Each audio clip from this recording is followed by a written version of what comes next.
nombre del Padre, del Hijo y del Espíritu Santo. Amén. Paz y bien, queridos hermanos y hermanas de la familia franciscana en sus diversas órdenes. También un saludo muy especial a todos mis seguidores, devotos y franciscanos de corazón en las distintas redes sociales como Facebook, el canal YouTube e Instagram. Hoy continuamos la serie de videos relacionados con la dimensión o vocación misionera de San Francisco de Asís. Hoy entramos al video número 7, que nos habla de cómo era la predicación de los primeros hermanos frailes con San Francisco de Asís.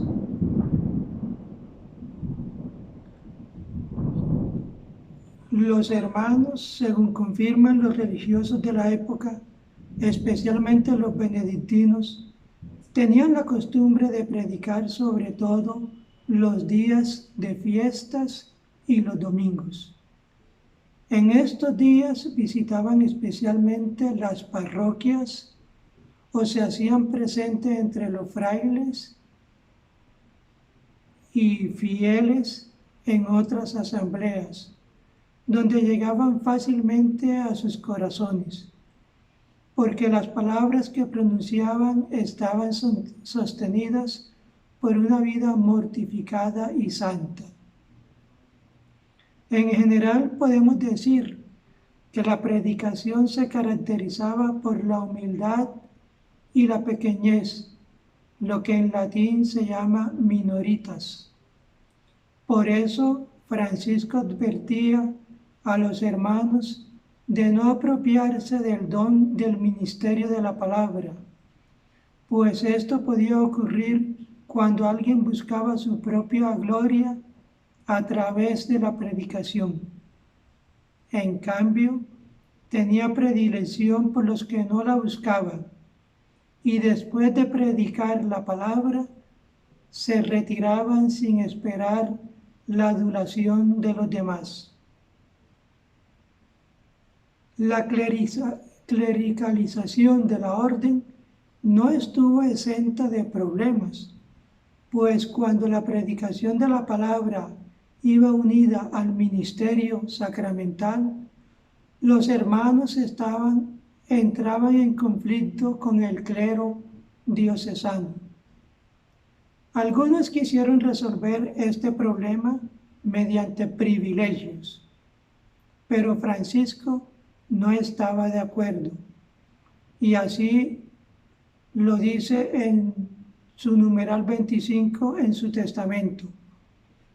Mando firmemente por obediencia a todos los hermanos que donde quiera que estén, no se atrevan a pedir documento alguno de privilegio en la curia romana, ni por sí mismo, ni por interpuesta persona,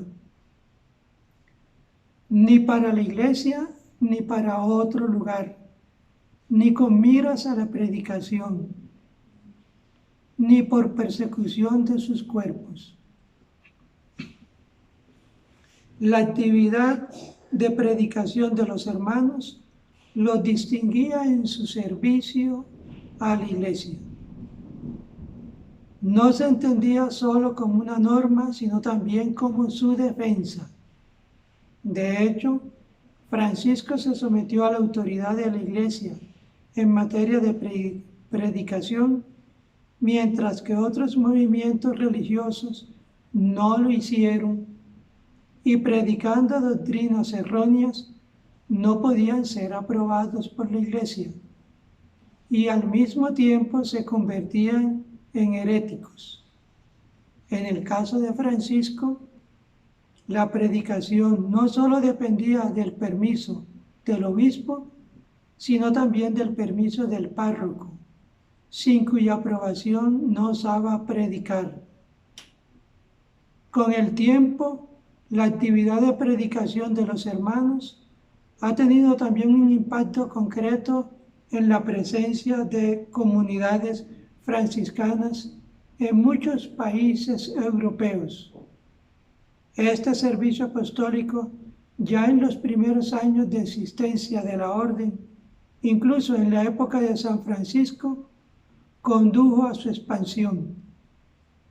Un ejemplo, y no el único, que ilustra bien esta situación, es la presencia de hermanos en casi toda Italia, 1207-1217, y a partir de 1217 en muchos países europeos importantes, como Francia y España, 1217, en Dalmacia y Hungría, de 1219 a 1221, en Alemania 1221 y en Inglaterra 1224.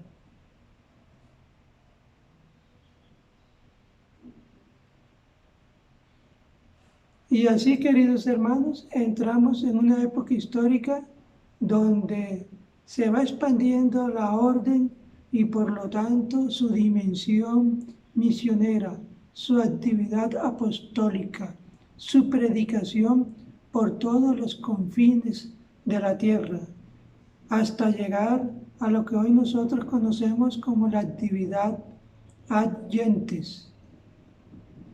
Sabemos que esta actividad misionera es propia, esencial y fundamental de la Iglesia. Así, nuestro Señor Jesús lo dispuso y envió a sus discípulos a dar la buena noticia a todas las gentes. Esa actividad misionera era fuertemente deseada por la Iglesia, incluso mucho antes de la época de San Francisco. Uno de sus fuertes propagadores fue San Gregorio Magno. Gracias a sus esfuerzos, algunos benedictinos estuvieron activos en muchas regiones de Europa. Así, San Agustín de Canterbury predicó el Evangelio en Inglaterra. San Bonifacio en las tierras habitadas por los pueblos germánicos y San Adalberto en Hungría y Bohemia. A su vez, las posteriores ramas benedictinas contribuyeron a la conversión de Escocia, Irlanda y Escandinavia. No se puede dejar de mencionar la misión de los santos Cirilo y Metodio entre los pueblos eslavos. Como vemos, el espíritu misionero no era del todo ajeno a principios del siglo XII, por tanto, antes de la aparición de San Francisco. Sin embargo, los motivos de la acción evangelizadora eran diferentes. Algunos estaban convencidos de que antes del fin del mundo era necesario contribuir a la conversión de todos los pueblos, mientras que otros deseaban ser perfectamente obedientes al mandato de Cristo de predicar el Evangelio. La actividad de la Iglesia también se expresó en la lucha armada debido a la Guerra Santa contra el Islam. El intento de evangelizar a los musulmanes comenzó relativamente tarde. Anteriormente, las medidas de evangelización de la Iglesia se dirigían principalmente a los pueblos de Europa. En aquella época, los musulmanes eran considerados adversarios del cristianismo. Un ejemplo es la situación de la península ibérica, que fue ocupada en gran parte por los árabes. Se pensó más en derrotarlos y destruirlos que en evangelizarlos. Solo en el siglo XIII se empezó a pensar seriamente en la conversión de estos pueblos a la fe cristiana. Los papas Gregorio IX e Inocencio IV enviaron varias bulas por mediación de las órdenes mendicantes con la esperanza de atraer a los mahometanos a la iglesia. En la época de San Francisco, las costas del norte de África estaban dominadas por los árabes. Sin embargo, hay una notable excepción que tuvo lugar en Marruecos. El sultán local, tras perder la batalla de las Navas de Tolosa en 1212, permitió a los cristianos un poco más de libertad, especialmente frente a los soldados españoles. Consintió la construcción de iglesias e incluso del bautismo de marroquíes. Sin embargo, parece que la situación no pudo durar mucho porque el martirio de los primeros misioneros franciscanos tuvo lugar precisamente en Marruecos en 1220.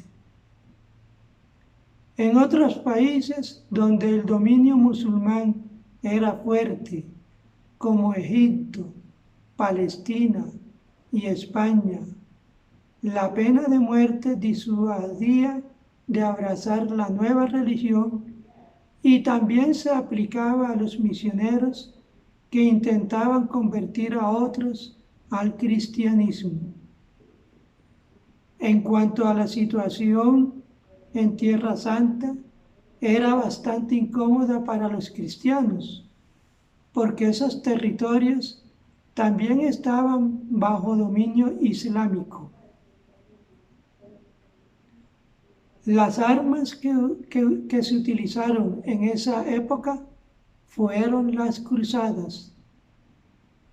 El momento decisivo que provocó la lucha de los cristianos contra los musulmanes fue la ocupación de Jerusalén en 1187.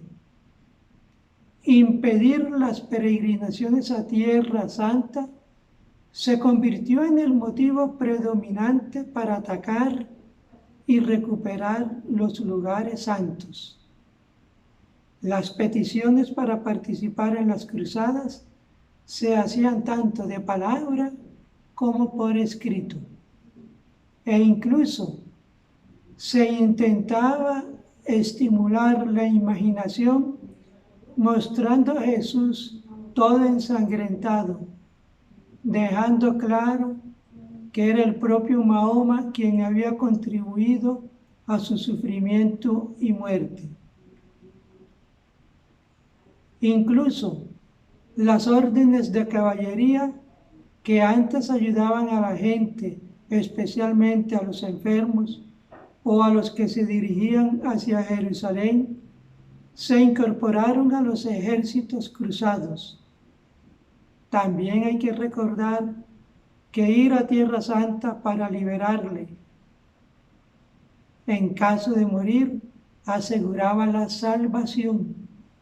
De hecho, el martirio sufrido durante la cruzada se consideraba un camino seguro hacia el cielo.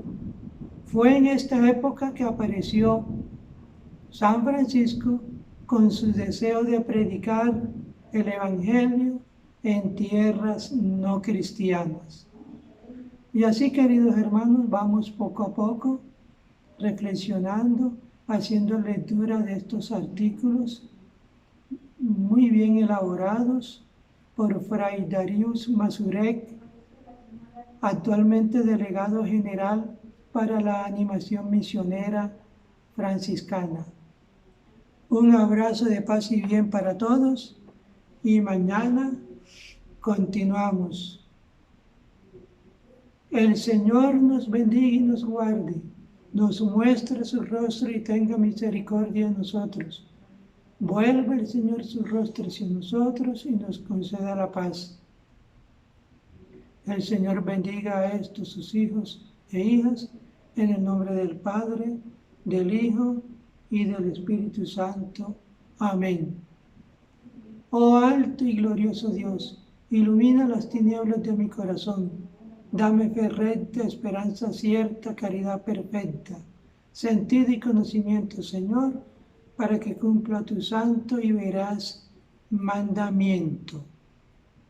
Y ya para terminar, hermanos, vayámonos preparando para este gran acontecimiento de salvación que va a suceder no solamente en un pesebre temporal, sino en nuestras almas y en nuestro corazón.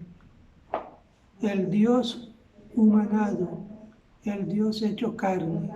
Mañana les compartiré que no es Navidad y el 24 les compartiré qué significado debe tener la Navidad en esta época. Un abrazo fraterno para todos vosotros, paz y bien. Y no se olviden de suscribirse a mi canal en YouTube, en mi Facebook, como también de compartir estos videos a hermanos y hermanas de la familia franciscana, como también para devotos franciscanos de corazón y para todo aquel amigo o amiga interesado en saber un poquito más de nuestra espiritualidad. Paz y bien.